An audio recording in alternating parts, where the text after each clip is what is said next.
നമസ്കാരം. STV ന്യൂസിലേക്ക് എല്ലാ പ്രേക്ഷകർക്കും സ്വാഗതം. ഞാൻ അജയ് വിജയൻ. പ്രധാന വാർത്തകൾ. സംസ്ഥാന പോലീസ് സേനയുടെ RSS ബന്ധം മുഖ്യമന്ത്രിയുടെ അറിവോടെയെന്ന് വെൽഫെയർ പാർട്ടി. വിവാദങ്ങളുടെ പശ്ചാത്തലത്തിൽ മുഖ്യമന്ത്രി സ്ഥാനം രാജിവെക്കാൻ പിണറായി വിജയൻ തയ്യാറാകണം. പത്തിരിപ്പാലയിൽ വെൽഫെയർ പാർട്ടി ഒറ്റപ്പാലം കോങ്ങാട് മണ്ഡലം കമ്മിറ്റികളുടെ നേതൃത്വത്തിൽ പ്രതിഷേധ പ്രകടനവും പൊതുയോഗവും. ഷൊർണൂരിൽ മൈക്രോ ഫിനാൻസ് എന്ന പേരിൽ പിടിമുറുക്കുന്ന കൊള്ളപ്പലിശ സംഘങ്ങൾക്കെതിരെ നടപടി വേണമെന്ന ആവശ്യം. സ്ത്രീകളെ കേന്ദ്രീകരിച്ച് പണം കടം നൽകുന്ന സംഘങ്ങൾ കുടുംബങ്ങൾ തകർക്കുന്നു. ഷൊർണൂരിലെ ഗ്രാമീണ മേഖലയിൽ മാത്രം ഇത്തരം 40ഓളം സംഘങ്ങളുടെ സാന്നിധ്യമുണ്ടെന്ന് Karakkad friends arts and sports club. ശക്തമായ നടപടി ആവശ്യപ്പെട്ട് മുഖ്യമന്ത്രിക്ക് ക്ലബ് സെക്രട്ടറി നിവേദനം നൽകി. ഉൽപാദന ചെലവിനനുസരിച്ച് നെല്ലിന്റെ താങ്ങുവില വർദ്ധിപ്പിക്കണമെന്ന് ദേശീയ കർഷക സമാജം. നെല്ലിന് കിലോയ്ക്ക് 45 രൂപ ലഭിക്കും വിധം ഇൻസെന്റീവ് വർദ്ധിപ്പിക്കണം. പാലക്കാട് ചേർന്ന കർഷക സമാജം യോഗത്തിൽ സംസ്ഥാന സർക്കാരിനെതിരെ രൂക്ഷ വിമർശനം. വാർത്തകൾ വിശദമായി. സംസ്ഥാന പോലീസ് സേനയും RSSും തമ്മിലുള്ള അവിശ്വാസ ബന്ധം മുഖ്യമന്ത്രിയുടെ അറിവോടുകൂടിയാണെന്നും വിവാദങ്ങളുടെ പശ്ചാത്തലത്തിൽ മുഖ്യമന്ത്രി രാജിവെക്കണമെന്നും ആവശ്യപ്പെട്ട് വെൽഫെയർ പാർട്ടി കോങ്ങാട് ഒറ്റപ്പാലം മണ്ഡലം കമ്മിറ്റികൾ സംയുക്തമായി പ്രതിഷേധ പ്രകടനവും പൊതുയോഗവും നടത്തി. പത്തിരിപ്പാലയിൽ സംഘടിപ്പിച്ച പ്രതിഷേധ സമരം വെൽഫെയർ പാർട്ടി ജില്ലാ കമ്മിറ്റി അംഗം കരീം പറളി ഉദ്ഘാടനം ചെയ്തു. പോലുള്ള ആളുകളുമായിട്ടാണ് അദ്ദേഹം വിവാദം ഉയർത്തിയത്. അദ്ദേഹത്തെ നമ്മുടെ ADGP ഒക്കെ അൻവർ പരിചയപ്പെടുത്തിയത് കാട്ടുകൊള്ളക്കാരനായിട്ടും അഴിമതി വീരനായിട്ടുമൊക്കെയാണ്. കാരണം കേരളം സംരക്ഷിക്കേണ്ട നിയമപാലകരാണ് ADGP അജിത് കുമാറും മറ്റ് നമ്മുടെ പിണറായി വിജയനും ഒക്കെ. അതിനെതിരെയാണ് ശക്തമായ ഭാഷയിൽ ഭരണപക്ഷത്തിൽ നിന്ന് എതിരഭിപ്രായങ്ങൾ വരുന്നത്. നമുക്കറിയാം, ഏതാനും മാസങ്ങൾക്ക് മുമ്പാണ് ഹേമ കമ്മീഷൻ റിപ്പോർട്ട് വന്നത്.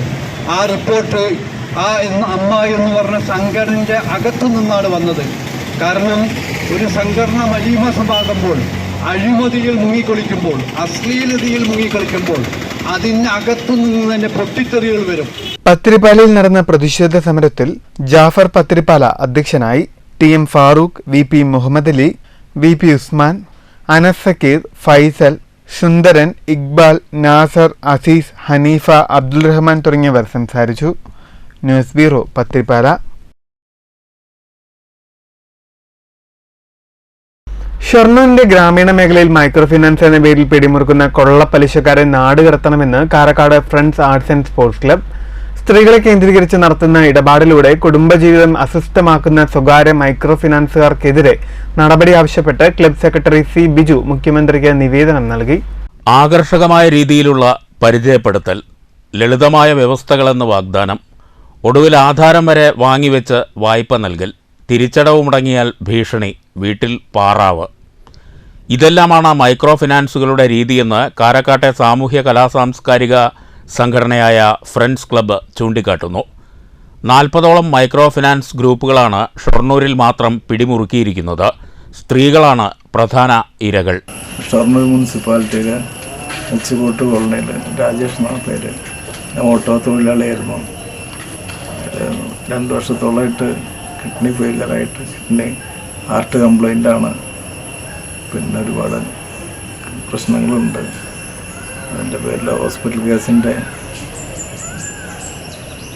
മറ്റുള്ള സഹായങ്ങളും കാര്യങ്ങളൊന്നും ഇല്ലാത്തതുകൊണ്ട് മൈക്രോ ഫിനാൻസ് എടുത്തിട്ടുണ്ടായിരുന്നു. ഏത് ഫിനാൻസ് ആയിരുന്നു? ഒരു 4-5 ഫൈനാൻസ് ഉണ്ട്. അപ്പോൾ അത് നേരിടുന്ന പ്രശ്നങ്ങൾ എന്തൊക്കെയാണ് അവരുടെ ഭാഗത്തുനിന്ന്? ചികിത്സയുടെ ഭാഗമായിട്ട് എടുത്താണ്. പക്ഷേ പിന്നെ മറ്റുള്ള വരുമാന കാര്യങ്ങളും ഇല്ലാത്തതുകൊണ്ട് കഴിയണത് നമ്മൾ പുതുക്കി എടുക്കേണ്ടി വന്നു. ഇപ്പം നോക്കുമ്പോൾ അടയ്ക്കാനുള്ളൊരു സാധ്യത ഇല്ല. അവരിപ്പോൾ എന്താണ് പറയണത്? അവരിപ്പോൾ അവർക്ക് അടവ് കിട്ടിയേ പറ്റുള്ളൂ. നമ്മുടെ അവസ്ഥകളും കാര്യങ്ങളൊന്നും അവർക്ക് അറിയണ്ട. കിഡ്നി 90% വർക്കിംഗ് ഉള്ളൂ. വീട്ടിൽ വന്നിട്ട് ഭീഷണിയുടെ രീതിയിൽ എന്തിനും സംസാരിക്കാറുണ്ട് രീതിയിലുണ്ട്. കാരണം അവർക്ക് അവസ്ഥകളും കാര്യങ്ങളൊന്നും അറിയണ്ട. പലിശയ്ക്ക് കടമെടുത്ത് ഒടുവിൽ ആത്മഹത്യ ചെയ്യേണ്ട അവസ്ഥയിലേക്ക് പലരെയും കൊള്ളപ്പലിശക്കാരെത്തിക്കുന്നുവെന്നാണ് ഫ്രണ്ട്സ് ക്ലബിൻ്റെ പരാതി.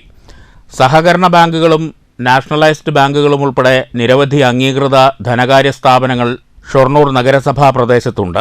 എന്നാൽ വായ്പ അനുവദിക്കുന്നതിൽ ബാങ്കുകൾ സ്വീകരിക്കുന്ന കടുത്ത വ്യവസ്ഥകൾ ഇത്തരം കൊള്ളപ്പലിശക്കാർക്ക് പ്രോത്സാഹനമായി മാറുന്നു.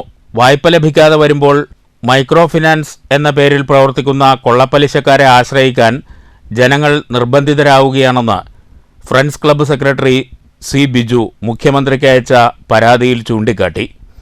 സാമ്പത്തിക ഗുണ്ടാസംഘങ്ങളായി തഴച്ചു വളരുന്ന മൈക്രോ ഫിനാൻസുകൾക്കെതിരെ ശക്തമായ നടപടിയുണ്ടായില്ലെങ്കിൽ കാത്തിരിക്കുന്നത് വലിയ സാമൂഹിക ദുരന്തമാണെന്ന മുന്നറിയിപ്പും നിവേദനത്തിലുണ്ട്.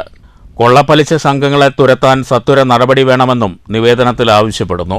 മൈക്രോ ഫിനാൻസ് എന്ന 10,000 രൂപ മുതൽ 20,000, 50,000 വായ്പ എടുത്തിട്ട് അത് തിരിച്ചടയ്ക്കാൻ പറ്റുന്ന സ്ഥിതിയായിട്ട് മറ്റു പലിശക്കാർ വീണ്ടും എടുക്കുക, അങ്ങനെ സമീപമായിട്ട് ഇപ്പോൾ അവരുടെ ശല്യം സഹിക്കാൻ വയ്യാതായിട്ട് അതിനെതിരായിട്ട് മുഖ്യമന്ത്രിക്ക് മറ്റും പരാതി കൊടുത്തിരിക്കണം. പാവപ്പെട്ട നിത്യരോഗികൾ, അതുപോലെ അസുഖബാധിതരായുള്ള ആളുകൾ തുടങ്ങിയ ആളുകൾ പഠന ചെലവ്, ചികിത്സാ ചെലവ്, വീടിൻ്റെ പണിപൂർത്തിയാക്കാൻ ആവശ്യത്തിന് എടുത്ത ലോണുകളാണ്.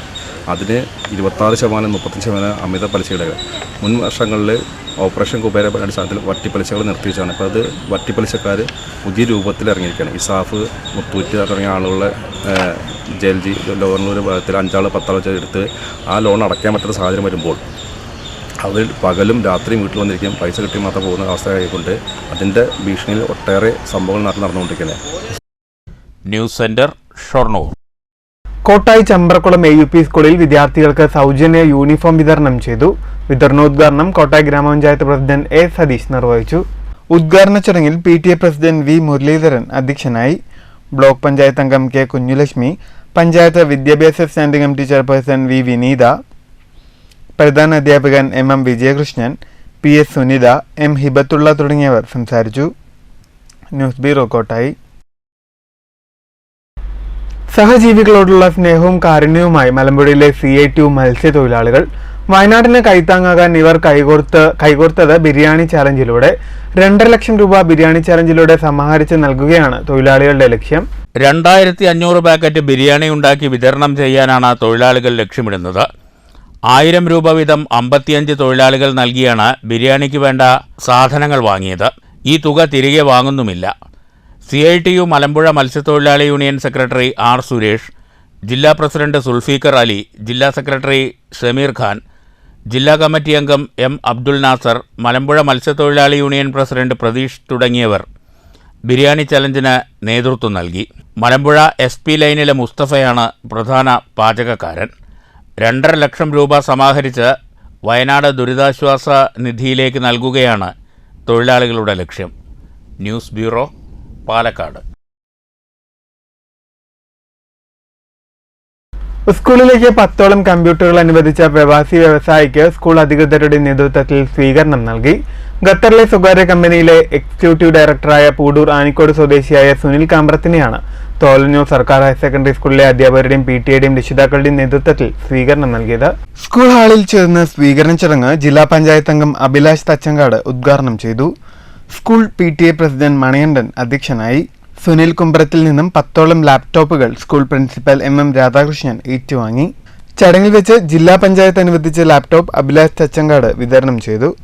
പ്രവാസി വ്യവസായി സുനിൽ കാമ്പ്രത്ത്, കുത്തന്നൂർ പഞ്ചായത്ത് വികസനകാര്യ ചെയർമാൻ അൻസാർ കാസിം, കുഴൽമന്നം ബ്ലോക്ക് പഞ്ചായത്ത് അംഗം ഷമീന നൈനാൻ, ഹൈസ്കൂൾ പ്രധാന അധ്യാപിക Rosy teacher, school chairman Faiz തുടങ്ങിയവർ സംസാരിച്ചു. ജീവിതം ആഘോഷിക്കാനുള്ളതാണ്. നീ നിന്റെ കാര്യം മറ്റുള്ളവരെന്തോ കരുതട്ടെ. ജീവിതം ഒന്നേ ഉള്ളൂ. ഏതു വിധേനയും പണമുണ്ടാക്കുക, സ്വന്തം കാലിൽ നിൽക്കുക, ഓരോ നിമിഷവും ജീവിതം ആസ്വദിക്കുക. ഇതെല്ലാം ഇപ്പോൾ ഞാൻ പറഞ്ഞിട്ടല്ല നിങ്ങൾ കേൾക്കുന്നത്. ഇതെല്ലാം നിരന്തരം നിങ്ങൾ കേട്ടുകൊണ്ടിരിക്കുക. അങ്ങനെ 15 വർഷം നിരന്തരം കേൾക്കുന്നു. ഞാനും നിങ്ങളും അറിയാതെ നമ്മളെല്ലാവരും അവനവനിലേക്ക് ചുരുങ്ങുകയും. School principal M. രാധാകൃഷ്ണൻ സ്വാഗതവും സ്റ്റാഫ് സെക്രട്ടറി രഞ്ജിത്ത് നന്ദിയും പറഞ്ഞു. News bureau, Kottayi. Achur Arafa English സ്കൂളിലെ കലാമേളകൾക്ക് തുടക്കമായി. 3 ദിവസങ്ങളായി നടക്കുന്ന സ്കൂൾ കലോത്സവം കലാമണ്ഡലം സംഗീത പ്രസാദ് ഉദ്ഘാടനം ചെയ്തു. വീട്ടിൽ വഴക്ക് പറയണം, ആ കുട്ടിക്ക് കിട്ടിയില്ല, നിനക്ക് കിട്ടിയില്ല, അത് ചെയ്യരുത്. ചിലപ്പോൾ എനിക്കും ഒക്കെ പറ്റാം, സ്റ്റേജിൽ പല സാഹചര്യങ്ങളല്ലേ, ചിലപ്പോൾ നമുക്ക് തെറ്റ് പറ്റാം. അപ്പോൾ അതിന് വഴക്ക് പറയാതെ ആ കുട്ടിയെ വീണ്ടും പ്രോത്സാഹിപ്പിച്ച് അടുത്ത വരുന്ന മത്സരങ്ങളിലും അവരെ പങ്കെടുപ്പിക്കാൻ ശ്രമിക്കുക. അപ്പോൾ എല്ലാവർക്കും ഓൾ ദ ബെസ്റ്റ്. തരംഗ് 2024 എന്ന പേരിലാണ് സ്കൂൾ കലോത്സവം സംഘടിപ്പിക്കുന്നത്. ഉദ്ഘാടന ചടങ്ങിന് ശേഷം കലാമണ്ഡലം സംഗീത പ്രസാദ് അവതരിപ്പിച്ച നൃത്താവതരണവുമുണ്ടായി. ഉദ്ഘാടന ചടങ്ങിൽ Arafa charitable chairman KS Abdulla അധ്യക്ഷനായി. ഡിജിറ്റൽ ലോഗോ പ്രകാശനവും മുഖ്യ പ്രഭാഷണവും Arafa trust general secretary KS Hamsa നിർവഹിച്ചു. സെക്രട്ടറി അബ്ദുൽ ലത്തീഫ്, പ്രധാന അധ്യാപിക C രമ തുടങ്ങിയവർ സംസാരിച്ചു. സ്കൂൾ പ്രിൻസിപ്പൽ വസന്ത മാധവൻ സ്വാഗതവും പ്രോഗ്രാം കൺവീനർ അബ്ദുൽ സലാം നന്ദിയും പറഞ്ഞു. തുടർന്ന് വിദ്യാർത്ഥികളുടെ വിവിധ കലാപരിപാടികളും അരങ്ങേറി. 3 ദിവസങ്ങളിലായി 4 വേദികളിൽ 40ഓളം ഇനങ്ങളിലായി 1000-ലധികം വിദ്യാർത്ഥികൾ കലാമാമാങ്കത്തിൽ മാറ്റുരയ്ക്കും. News bureau, Cheruthuruthy. ഉത്പാദന ചെലവിനനുസരിച്ച് നെല്ലിന്റെ താങ്ങുവില വർദ്ധിപ്പിക്കണമെന്ന് ദേശീയ കർഷക സമാജം സർക്കാരിനോട് ആവശ്യപ്പെട്ടു. നെല്ലിന് കിലോയ്ക്ക് 45 രൂപ ലഭിക്കും വിധം ഇൻസെന്റീവ് വർദ്ധിപ്പിക്കണമെന്ന ആവശ്യം പാലക്കാട് ചേർന്ന കർഷക സമാജം യോഗം ഉന്നയിച്ചു. കേന്ദ്രം വില വർദ്ധിപ്പിച്ച സമയത്ത് കേരളം ഇൻസെന്റീവ് വെട്ടിക്കുറച്ചത് അനീതിയാണെന്ന് യോഗം ചൂണ്ടിക്കാട്ടി. കൃഷിയുമായി ബന്ധമില്ലാത്തവരുടെ നിർദ്ദേശങ്ങളാണ് സർക്കാർ നടപ്പാക്കുന്നത്. സംഭരണ നടപടികളും വില നൽകലും വേഗത്തിലാക്കണം. നെല്ലിന് കിലോയ്ക്ക് 45 രൂപ കിട്ടത്തക്ക വിധത്തിൽ ഇൻസെന്റീവ് വർദ്ധിപ്പിക്കണമെന്ന് യോഗം ആവശ്യപ്പെട്ടു. സർക്കാർ കർഷകർക്ക് നൽകുന്ന വാഗ്ദാനങ്ങൾ പാലിക്കപ്പെടുന്നില്ല. ഇത് വഞ്ചനയാണെന്നും കർഷക സമാജം ചൂണ്ടിക്കാട്ടി. 2013 ജൈവ കർഷക അവാർഡ് നേടിയ ചിറ്റൂർ 5-ാം മൈൽ സ്വദേശി വരദരാജനെ യോഗം അനുമോദിച്ചു. പ്രസിഡന്റ് മുതലാന്തോട് മണി അധ്യക്ഷത വഹിച്ചു. സെക്രട്ടറി രവീന്ദ്രൻ, വരദരാജ് എന്നിവർ സംസാരിച്ചു. News bureau, Palakkad. Pattambi Kulappully IPT പാത നവീകരണവുമായി ബന്ധപ്പെട്ട് പട്ടാമ്പി ടൗണിലെ കയ്യേറ്റം ഒഴിപ്പിക്കലും പ്രാഥമിക നടപടികളും വേഗത്തിൽ പൂർത്തിയാക്കാൻ ഉദ്യോഗസ്ഥർക്ക് മുഹമ്മദ് മുഹസിൻ MLA നിർദ്ദേശം. കയ്യേറ്റങ്ങൾ ഒഴിപ്പിക്കുന്നതിന് വ്യാപാരികളും കെട്ടിട ഉടമകളും സഹകരിക്കണമെന്നും MLA അഭ്യർത്ഥിച്ചു. പട്ടാമ്പി നിള ആശുപത്രി, കുളപ്പുള്ളി IPT കോളേജ് റോഡ് നവീകരണത്തിന്റെ ഭാഗമായി പട്ടാമ്പി ടൗണിലെ കയ്യേറ്റം ഒഴിപ്പിക്കൽ, വൈദ്യുതി പോസ്റ്റ് മാറ്റിസ്ഥാപിക്കൽ തുടങ്ങിയ പ്രവൃത്തികൾ വേഗത്തിലാക്കണമെന്ന് ആലോചന യോഗത്തിൽ മുഹമ്മദ് മുഹസിൻ MLA വകുപ്പ് മേധാവികൾക്കും ഉദ്യോഗസ്ഥർക്കും നിർദ്ദേശം നൽകി. കയ്യേറ്റങ്ങൾ ഒഴിപ്പിക്കുന്നതിന് വ്യാപാരികളും കെട്ടിട ഉടമകളും സഹകരിക്കണമെന്ന് MLA അഭ്യർത്ഥിച്ചു. റോഡ് നവീകരണത്തിന്റെ ഭാഗമായി പട്ടാമ്പി മുനിസിപ്പൽ പരിധിയിൽ നടത്തേണ്ട മുന്നൊരുക്ക പ്രവർത്തനങ്ങളെക്കുറിച്ച് നടന്ന ആലോചനാ യോഗത്തിൽ സംസാരിക്കുകയായിരുന്നു മുഹമ്മദ് മുഹസിൻ MLA. ഏറ്റവും മികച്ചൊരു ടൗണായിട്ട് പട്ടാമ്പി മാറും എന്നതിൽ യാതൊരു സംശയവുമില്ല. ഒരു പക്ഷേ പാലക്കാട് ജില്ലയിൽ തന്നെ ഏറ്റവും സൗകര്യമുള്ള ടൗണാക്കിയത് മാറ്റുക എന്നതാണ് നമ്മുടെ ഉദ്ദേശം. ഈ പദ്ധതിയിൽ അതിനു വേണ്ടിയിട്ടുള്ള ഫണ്ടും നമ്മൾ വെച്ചിട്ടുണ്ട്. അതുകൊണ്ട് തന്നെ വളരെ വേഗത്തിൽ എല്ലാവരും സഹകരിച്ചുകൊണ്ട് നമുക്ക് ആ പ്രവർത്തനങ്ങൾ നടത്തണം. ഈ മഴ പെയ്യുന്നുണ്ടെങ്കിലും നമ്മൾ തൽക്കാലം പലതും ചെയ്തു പോകുന്നുണ്ട്, അതുകൊണ്ട് കാര്യമില്ല. പക്ഷെ മഴ കഴിയുന്നതോടുകൂടി റോഡ് പണി പൂർത്തീകരിക്കാൻ കഴിയുന്ന രീതിയിൽ, തുടങ്ങാനല്ല പൂർത്തീകരിക്കാൻ കഴിയുന്ന രീതിയിൽ തന്നെ നമുക്ക് മുന്നോട്ട് പോകണം. നിലവിൽ ഓങ്ങല്ലൂർ വരെ ആദ്യഘട്ട റബ്ബറൈസിംഗും ഓങ്ങല്ലൂർ മുതൽ പട്ടാമ്പി വരെയുള്ള 1ാം ഘട്ട പ്രവൃത്തികളും പുരോഗമിക്കുകയാണ്. ഓങ്ങല്ലൂരിൽ പഴയ റോഡ് പൊളിച്ച് ലെവലിംഗ് അടക്കമുള്ള പ്രവൃത്തികളാണ് ഇപ്പോൾ നടന്നുവരുന്നത്. മിൽമ ചില്ലിംഗ് പ്ലാന്റ് വരെയാണ് പ്രവൃത്തി നടത്തുക. തുടർന്ന് പട്ടാമ്പി നഗരത്തിലേക്കും പ്രവൃത്തികൾ ആരംഭിക്കും. ഇതിനു മുൻപ് അതേയോരത്തെ മരങ്ങൾ മുറിച്ചു നീക്കൽ, വൈദ്യുതി പോസ്റ്റ് മാറ്റിസ്ഥാപിക്കൽ, ജലജീവൻ മിഷൻ പൈപ്പിടൽ, കയ്യേറ്റം ഒഴിപ്പിക്കൽ എന്നീ പ്രവൃത്തികൾ നടപ്പാക്കണം. ഇതിന്റെ ഭാഗമായാണ് റവന്യൂ, വാട്ടർ അതോറിറ്റി, KSCB, പൊതുമരാമത്ത് വകുപ്പ് എന്നീ വിഭാഗങ്ങളിലെ ഉദ്യോഗസ്ഥരെ യോഗം ചേർന്നത്. താലൂക്ക് കോൺഫറൻസ് ഹാളിൽ മുഹമ്മദ് മുഹസിൻ MLA അധ്യക്ഷതയിലായിരുന്നു യോഗം. കിഫ്ബി വഴി അനുവദിച്ച 85 കോടി രൂപ ചിലവഴിച്ച് KRFBയുടെ മേൽനോട്ടത്തിലാണ് റോഡ് നവീകരിക്കുന്നത്. ജാസ്മിൻ കമ്പനിയാണ് കരാറ് ഏറ്റെടുത്തിരിക്കുന്നത്. ആദ്യഘട്ട നവീകരണം പൂർത്തിയായ ചുവന്നകേറ്റ വാടനാകുറിശി ഭാഗങ്ങളിൽ അഴുക്കുചാൽ നിർമ്മാണവും വേഗത്തിൽ പുരോഗമിക്കുന്നുണ്ട്. യോഗത്തിൽ MLAയ്ക്ക് പുറമെ നഗരസഭാ ചെയർപേഴ്സൺ O ലക്ഷ്മിക്കുട്ടി, മറ്റ് ഉദ്യോഗസ്ഥരും പങ്കെടുത്തു. News bureau, Pattambi. ഗ്രന്ഥശാല പ്രസ്ഥാനത്തിന്റെ ആചാര്യനായ PN പണിക്കരുടെ പേരിലുള്ള ഈ വർഷത്തെ പുരസ്കാരം കവിയും സാംസ്കാരിക പ്രവർത്തകനുമായ ഇയ്യങ്കോട് ശ്രീധരന് സമ്മാനിക്കുമെന്ന് ലൈബ്രറി കൗൺസിൽ ഭാരവാഹികൾ പാലക്കാട് വാർത്താ സമ്മേളനത്തിൽ അറിയിച്ചു. 6 ലക്ഷം രൂപയും വെങ്കലശില്പവും പ്രശസ്തി പത്രവും അടങ്ങുന്നതാണ് പുരസ്കാരം. ജില്ലാ പഞ്ചായത്തിലെ MES സ്മാരക ഹാളിൽ ഈ മാസം 5 വൈകിട്ട് 4 പുരസ്കാര സമർപ്പണം നടക്കും. കവി P.ക്കൊപ്പം പ്രവർത്തിച്ച ഇയ്യങ്കോട് നിരവധി കൃതികൾ സംഭാവന ചെയ്തിട്ടുണ്ട്. കേരള സ്റ്റേറ്റ് ലൈബ്രറി കൗൺസിൽ നൽകുന്ന പുരസ്കാരം മുൻ വിദ്യാഭ്യാസ മന്ത്രി MA ബേബി ഇയ്യങ്കോടിന് സമർപ്പിക്കും. 1/2 ലക്ഷം രൂപയും വെങ്കലശില്പവും പ്രശസ്തിപത്രവും അടങ്ങുന്നതാണ് പുരസ്കാരം. സംസ്ഥാന ചലച്ചിത്ര പുരസ്കാര ജേതാക്കളായ ബീന ചന്ദ്രനെയും ഫാസിൽ റസാഖിനെയും വേദിയിൽ അനുമോദിക്കുമെന്നും ഭാരവാഹികൾ അറിയിച്ചു. എല്ലാ വർഷവും ഏറ്റവും നല്ല ഗ്രന്ഥശാല പ്രവർത്തകന് PN പണിക്കർ പുരസ്കാരം നൽകി വരുന്നുണ്ട്. ഈ വർഷം PN പണിക്കർ പുരസ്കാരത്തിന് അർഹത നേടിയിട്ടുള്ളത് പാലക്കാട്ടെ പ്രിയപ്പെട്ട എഴുത്തുകാരൻ ശ്രീ ഇയ്യങ്കോട് ശ്രീധരൻ മാഷാണ്. ഇയ്യങ്കോട് ശ്രീധരൻ മാഷക്ക് PN പണിക്കർ പുരസ്കാരം നൽകുന്ന ചടങ്ങ് സെപ്റ്റംബർ 5-ാം തീയതി അധ്യാപക ദിനത്തിൽ വൈകുന്നേരം 4 മണിക്ക് ജില്ലാ പഞ്ചായത്ത് EMS സ്മാരക ഹാളിൽ വെച്ചിട്ടാണ്. ഈ സന്തോഷം ചെറുതല്ല. അധ്യാപക ദിനത്തിൽ കേരളത്തിലെ ഒരു നല്ല അധ്യാപകനായിരുന്ന PN പണിക്കർ, അദ്ദേഹത്തിന്റെ പേരിലുള്ള പുരസ്കാരം നല്ല ഒരു അധ്യാപകനായിരുന്ന ഇയ്യങ്കോട് ശ്രീധരൻ മാഷക്ക് ലഭിക്കുകയാണ്. അതിൽ പാലക്കാട് ജില്ലാ ലൈബ്രറി കൗൺസിലിനും ഏറെ സന്തോഷമുണ്ട്. ജില്ലയിലെ ഗ്രന്ഥശാല പ്രവർത്തകരും വായനക്കാരും സാംസ്കാരിക പ്രവർത്തകരും ഒക്കെ ഒത്തുകൂടുന്ന ഒരു വലിയ ചടങ്ങായിട്ട് സെപ്റ്റംബർ 5-ാം തീയതി വൈകുന്നേരം ഈ പുരസ്കാര വിതരണം നടത്തും. ആ പുരസ്കാര വിതരണത്തിൻ്റെ ആ ചടങ്ങിൻ്റെ മറ്റു കാര്യങ്ങൾ സ്റ്റേറ്റ് ലൈബ്രറി കൗൺസിലിൻ്റെ എക്സിക്യൂട്ടീവ് കമ്മിറ്റി അംഗം കൂടിയായ Shri VK Jayaprakash, secretary PN Mohanan, VK Jayaprakash എന്നിവർ വാർത്താ സമ്മേളനത്തിൽ പങ്കെടുത്തു. News bureau, Palakkad.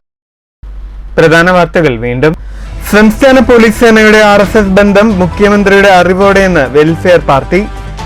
വിവാദങ്ങളുടെ പശ്ചാത്തലത്തിൽ മുഖ്യമന്ത്രി സ്ഥാനം രാജിവെക്കാൻ പിണറായി വിജയൻ തയ്യാറാകണം.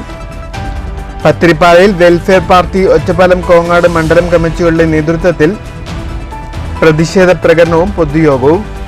ഷൊർണൂരിൽ മൈക്രോ ഫിനാൻസ് എന്ന പേരിൽ പിടിമുറുക്കുന്ന കൊള്ളപ്പലിശ സംഘങ്ങൾക്കെതിരെ നടപടി വേണമെന്ന ആവശ്യം. സ്ത്രീകളെ കേന്ദ്രീകരിച്ച് പണം കടം നൽകുന്ന സംഘങ്ങൾ കുടുംബങ്ങൾ തകർക്കുന്നു. ഷൊർണൂരിലെ ഗ്രാമീണ മേഖലയിൽ മാത്രം ഇത്തരം 40ഓളം സംഘങ്ങളുടെ സാന്നിധ്യമുണ്ടെന്ന് Karakkad friends arts and sports club. ശക്തമായ നടപടി ആവശ്യപ്പെട്ട് മുഖ്യമന്ത്രിക്ക് ക്ലബ് സെക്രട്ടറി നിവേദനം നൽകി. ഉൽപാദന ചെലവിനനുസരിച്ച് നെല്ലിന്റെ താങ്ങുവില വർദ്ധിപ്പിക്കണമെന്ന് ദേശീയ കർഷക സമാജം. നെല്ലിന് കിലോയ്ക്ക് 45 രൂപ ലഭിക്കും വിധം ഇൻസെന്റീവ് വർദ്ധിപ്പിക്കണം. പാലക്കാട് ചേർന്ന കർഷക സമാജം യോഗത്തിൽ സംസ്ഥാന സർക്കാരിനെതിരെ രൂക്ഷ വിമർശനം.